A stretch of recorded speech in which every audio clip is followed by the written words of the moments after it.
Please come in. Good afternoon, sir. Good afternoon. Please sit down. Thank you, sir.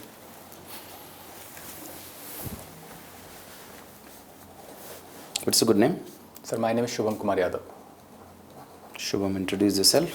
Sir, I am Shubham Kumar Yadav. I hail from Shivpuri, Madhya Pradesh. I've done my graduation in BSc Honours Mathematics from University of Delhi. My hobbies include spending me time with nature and practicing this art called silhouette. Spending time with nature and having an optional of mathematics. How do you relate these two things? Sir, to some extent, they seem quite different to a normal person. But as far as mathematics is concerned, it's about inquisitiveness and about abstraction, about thinking. And so is the spending time with nature. When you sit in nature, you just let your thoughts run by, you think about various things. And in that sense, they are quite similar, sir. When you spend time with the nature, are you also aware about the different kitchen gardens, gardening system, plants and their names? No, sir, don't dwell into such details very much. My definition of spending me time with nature is that I just sit and relax and I let the thoughts pass by and observe them. I sometimes see people walking and various kind of activities that happen around us. Some things which we are generally very ignorant of in the daily life. Okay, so when you are sitting outside, what are your observations? Sir, when I was sitting in the room, there was this sponge system or soundproofing mechanism which was there. So prima facie, my opinion was that this would be a 45-degree angle which would be there. But when I observed it closely, it's more around 65 degrees, which is a good mechanism of sound shocking as well as the various mechanics which was happening there. I was observing that. And so that's it, sir. Okay. And you hail from Shivpuri? Yes, sir. Shivpuri is famous for? Sir, Shivpuri is famous for a few things. Firstly, it is famous for the Scindias and the Chhatris which they have built. Secondly, it is the death place of Shri Tatya Topeji. Thirdly, the recent reintroduction of cheetahs has happened in the Kuno sanctuary, which is also present in Shivpuri district. And sir, it is the home to forest and wildlife sanctuaries and national parks such as the Karera Wildlife Sanctuary, the Madhav National Park.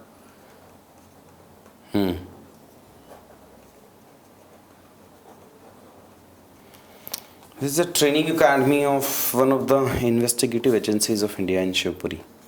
Are you aware of that? No, sir, I'll have to read on it, sir. Okay. The Intelligence Bureau Wing, they have their training institute in Shivpuri. Thank you for the information, sir. I'll read on it more.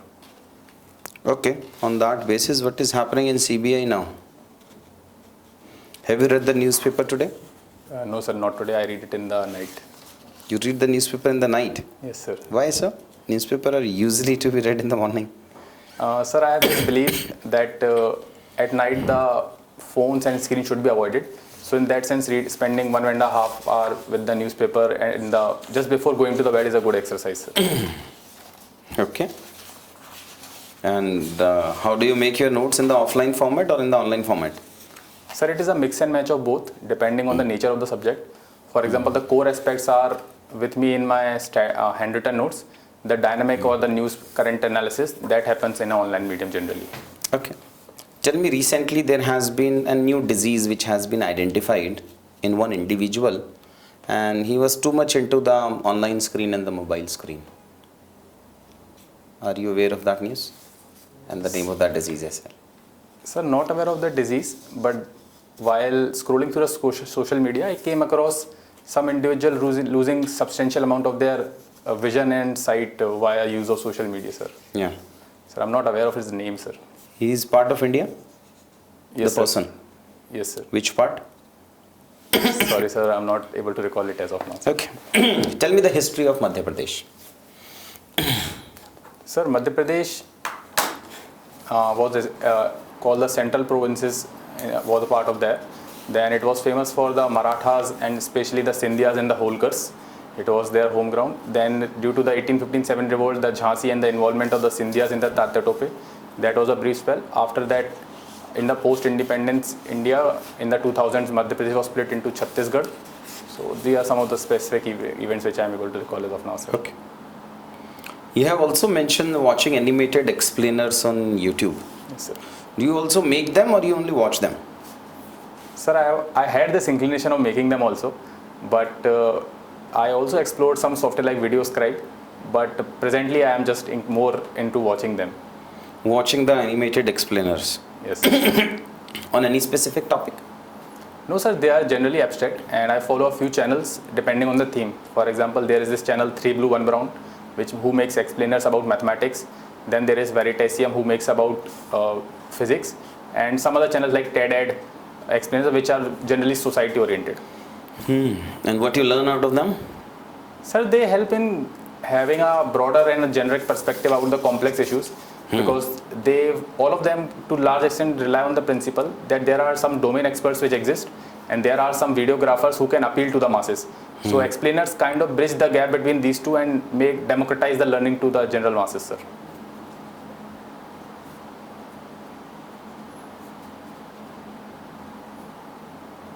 Okay, Shubham, tell me something about you which is not mentioned in this staff. Sir, I was a part of the gig economy with a company named as Shed. As a part of? Gig economy. Okay. With a company named Shed, where I was providing content creation to mathematics students.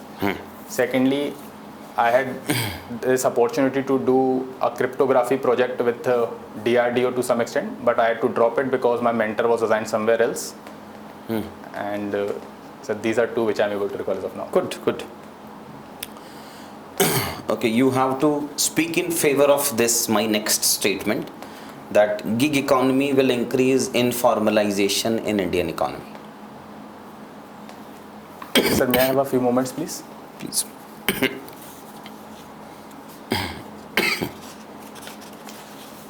Yes, sir. Sir, so gig economy is basically whereby you are not a part of the traditional employee-employer relationship, and in that sense, given the large amount of population in India, plus the recent kind of developments which are happening in the form of, say, Uber drivers or the new kinds of similar jobs which are being created, the companies are shy in the sense that the rigid labor codes have forced them to move towards non-formalization or non-contractualization of the economy. So the new kinds of jobs which we are creating would be mostly limited to the lower skill ends of the job, and due to their lower skills, their role in negotiation as far as with the employer is concerned would be limited, and hence most of these jobs will be created in the informal sector. Now explain it otherwise, that it will decrease informalization. Sir, so given in the light of the recent developments such as the budget announced, the PM Kaushal Vikas Yojana 4.0 and other such high-end spectrum jobs which we are catering to, if we are able to upskill our masses and the large demographic potential which is existing in our country, so what will happen is that, and also we have recently eased the labor codes and compiled them into 4 only. So in light of all these developments, what will happen is in the days to come, the company will be more attracted towards hiring permanent employers, because gig economy obviously offers flexibility, but there is this issue that the loyalty towards the company is less. So in that sense, the higher end of the jobs can be formalized to large extent. But how? That will not be there. The definition of gig economy itself says that you are not a full-time worker with any of the company, right? Yes, sir. That's a highly skilled labor force providing or giving his or her services on demand, on tap basis. Yes, sir. So how it will increase formalization? For formalization, you should have a social security. That is only provided in case you are for a full-time employee. Okay. So, sir, there is this dichotomy which exists. In an economy, we have various kind of skill sets. One are the lower end ones and one are the high end skills or the high demand skills. So presently what is happening is, since the gig economy has been introduced very recently as far as our economy is concerned, so this lower end of the spectrum was by and large being catered to. However, the recent skill developments have focused on the high skill ends. And the good thing about high skill ends are that they demand high salaries and high wages. So in that sense, outsourcing it to gig economy increases the cost of the company as far as their loyalty is concerned. Because as far as the credit worthiness and loyalty is concerned, what happens is the cost of training can be reduced if you encounter them in the formalization and proper contractualized economies.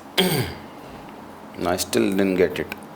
Sorry, sir. I'll read more on it and provide you with some good convincing arguments in the days to come. You also mentioned something related to crypto with DRDO, right? Yes, sir. What is the present status of crypto in India as per the government? Sir, recently, few years back, it was banned, but after the Supreme Court judgment, it was overturned. So presently, Government of India is allowing trading in cryptos and other assets. However, a large 30% tax is being imposed. It has been allowed by the government? Yes, sir. It has not been legalized, but it is being allowed with a 30% tax, and no offset mechanism is being given to the crypto assets. And what is mentioned in the budget? Sir, I am not able to recall it as of now, sir. What is your take on crypto, whether it should be legalized in India or not? Sir, crypto is the future as I see it, because in the days to come, as is the case with the other economies and services, what is happening is it will come into the major economy. However, the various volatility which is offers is a risk to the economy in the sense that a large amount of banking sector and the low middle class income groups will be subjected to it. So I think it should be restricted to higher end of the economy, as is the government doing by imposing higher taxes on it. So I think that should be a good way to go about it, sir. But that tax will be paid by a relatively less well-off also. It's a straight away 30%. Yes, sir. But what happens is when you tax a large amount of it, plus you give no offset mechanisms, the incentive for the lower middle class in people gets reduced in the sense that they start looking at it as a speculative asset. And the bigger players who can afford to take that risk, they are largely inclined towards it then. The tax benefits are majorly taken by rich or poor?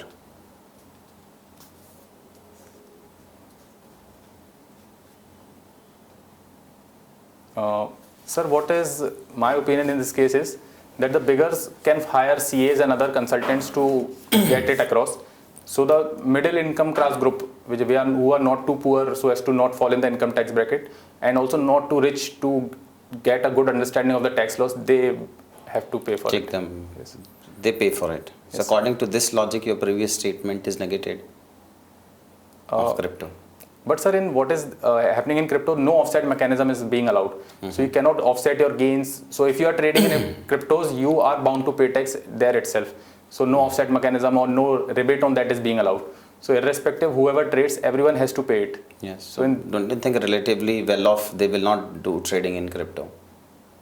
Sir, crypto is highly speculative. So the higher end of the spectrum look at as an opportunity to increase their wealth immensely.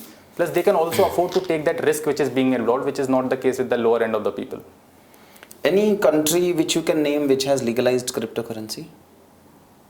Sir, El Salvador is one country. It's a small country. Yes, And why they haven't legalized it? If it is such a good type of currency, and it's an online currency also, why the countries are not or they are hesitant to make crypto as their one of the legal tender? Sir, first would be opening of a parallel economy in the country as far as the money is concerned. Sir, second reason would be that it is also about digital sovereignty of the country, which is being of concern here. Thirdly, the poor people or the people with incomes who start investing in it can undergo a significant capital erosion. So these are some of the issues which are being talked about.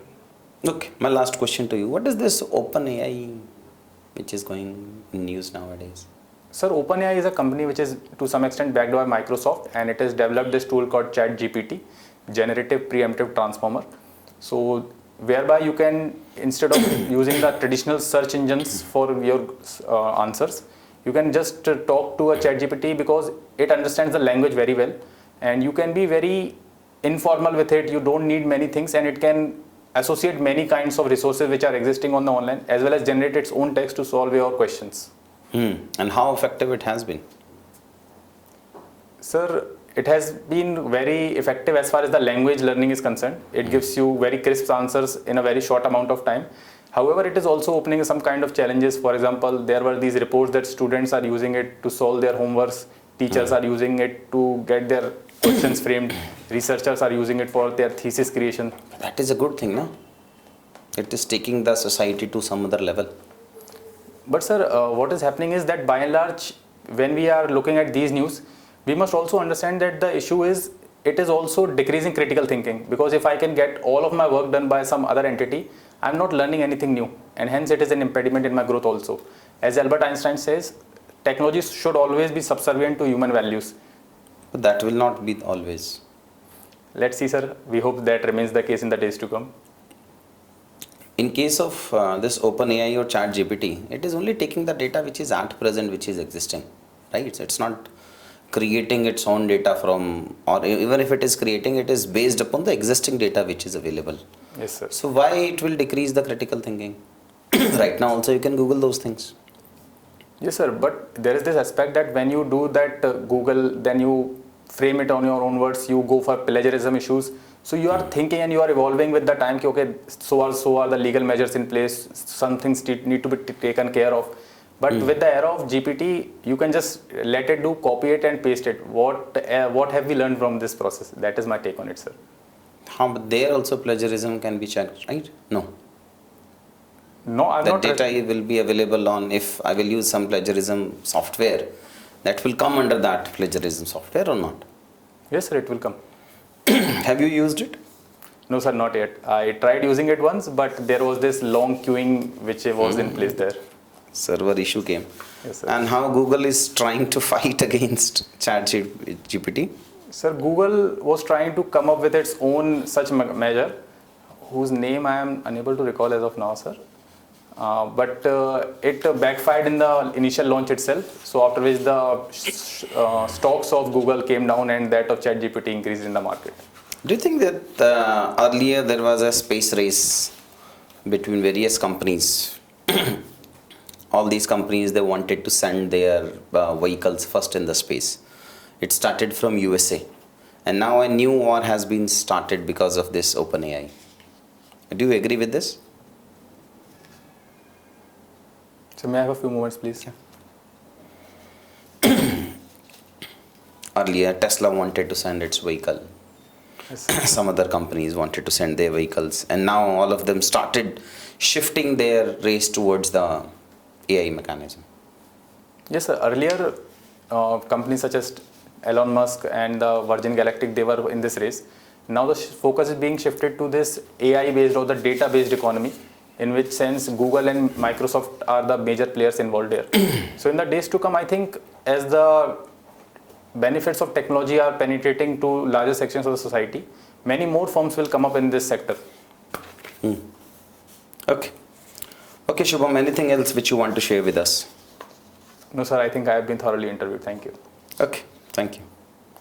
ठीक है यार, formal part is over.